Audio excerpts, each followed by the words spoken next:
Sebagai pembicara, atau kalau saya boleh spesifikasi, kita sebagai pengkhotbah-pengkhotbah yang mengkhotbahkan firman Tuhan, ada 3 hal yang harus tidak boleh kita lupakan. Yang pertama adalah teks, yang kedua adalah konteks, yang ketiga adalah konteks, saudara. Nah, teks itu adalah, saudaraku yang kasih, merupakan naskah yang berupa kata-kata asli dari penulis, atau dikatakan kalau kita katakan dunia, dari pengarangnya. Yang kedua adalah konteks. Konteks, saudaraku yang kasih, adalah apa? Kalimat atau wacana yang mendampingi teks, ya kan, untuk menjelaskannya, kalimat yang mendahului dan atau mengikuti sebuah kalimat dari wacana. Makanya kalau salah di kalimat atau wacana untuk mendampingi, dan itu menurut saudara, maka saya pastikan teks akan menjadi korban karena Anda mempertahankan konteks lewat kesalahan Anda membawakan wacana di dalam konteks. Nah, saudara harus ingat, Alkitab tidak pernah salah. Kenapa, saudara? Alasan yang pertama, Alkitab adalah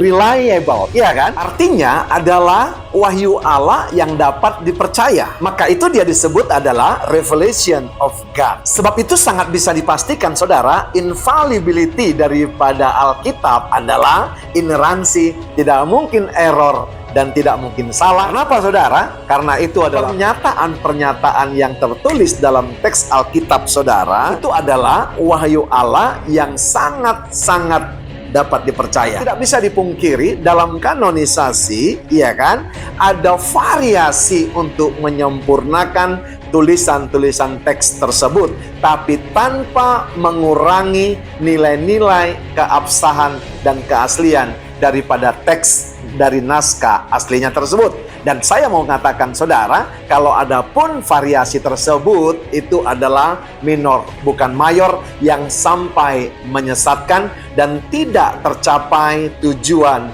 daripada penulisan teks tersebut. Nah, jadi saudara, kalau saudara salah menempatkan 3 hal tadi, teks, konteks, dan konteks, maka saya pastikan, saudaraku yang kekasih, Anda akan mengalami kegagalan dalam menyampaikannya, karena yang Anda pakai adalah tafsir Anda, bukan tafsir penulis atau kebenaran daripada firman yang Anda sampaikan. Sebab itu, hati-hati, saudaraku yang kasih. Jangan pernah korbankan teks aslinya, apa yang ditulis Alkitab, karena Anda menggebu-gebu dalam, saudaraku yang kekasih, menyampaikan konteks yang Anda pikirkan, yang Anda kadang-kadang sebut adalah pewahyuan daripada Tuhan. Padahal, saudara, itu bukan pewahyuan. Kenapa? Karena waktu saudaraku yang kekasih membawakan konteksnya, Anda bukan membicarakan pewahyuan yang disampaikan Roh Kudus kepada saudara, tapi Anda membawakan apa yang Anda tahu. Makanya, saudaraku yang kasih, kadang-kadang pengertiannya jadi lari, jadi liar, dan mengalami yang namanya kesesatan daripada naskah aslinya. Hati-hati sebagai pembicara, sebagai orang yang dianugerahi Tuhan untuk membawakan sharing firman Tuhan, atas kepercayaan melayani pekerjaannya untuk memberitakan Injil, yaitu kabar sukacita, kabar baik, maka saudaraku yang kasih, pastikan memang saudara sedang memberitakan Injil kabar baik, Injil keselamatan, bukan Injil lain yang membuat orang bingung dan menyesatkan orang lain. Sebab itu, mari berhati-hati. Ingat 3 hal tadi, teks, konteks, dan konteks. Ingat, Alkitab tidak pernah salah, karena itu adalah kebenaran, karena itu adalah Allah sendiri. Alkitab berkata di dalam Yohanes 1 ayat 1, pada mulanya adalah firman, firman itu bersama-sama dengan Allah, dan firman itu adalah Allah. Di terjemahan lain dikatakan, saudara, pada mulanya sebelum dunia dijadikan, sabda sudah ada, sabda ada bersama-sama dengan Allah, dan sabda sama dengan Allah. Artinya apa, saudaraku yang kasih?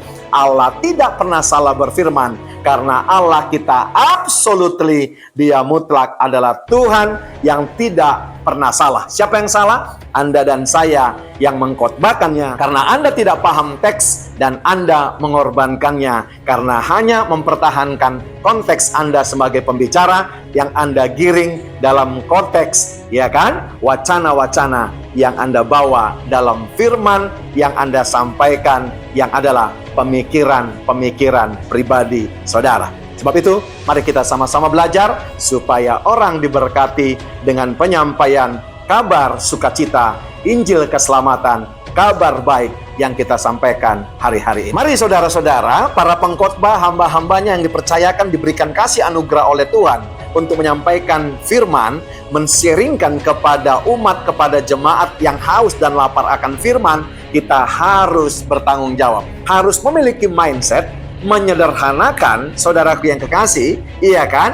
Yang jemaat anggap rumit, bukan membuat rumit, saudaraku yang kasih, yang simpel. Karena apa? Karena Dia adalah Allah yang simpel, karena Dia adalah Allah yang sederhana, yang tidak mempunyai rancangan saudara, membuat kita menjadi umat yang kebingungan. Sebab itu, saudaraku yang kekasih, Allah kita disebut terang, karena Dia selalu memberikan pencerahan kepada kita. Dia menyelamatkan orang yang bingung dalam keputusasaan. Dia, saudara, menggiring orang, saudaraku yang kasih, kepada padang rumput yang hijau dan air yang tenang. Karena apa? Dia adalah gembala setiap kita. Dari saya, Royal Purba, menyapa sahabat-sahabat Royal Priesthood. God bless you all.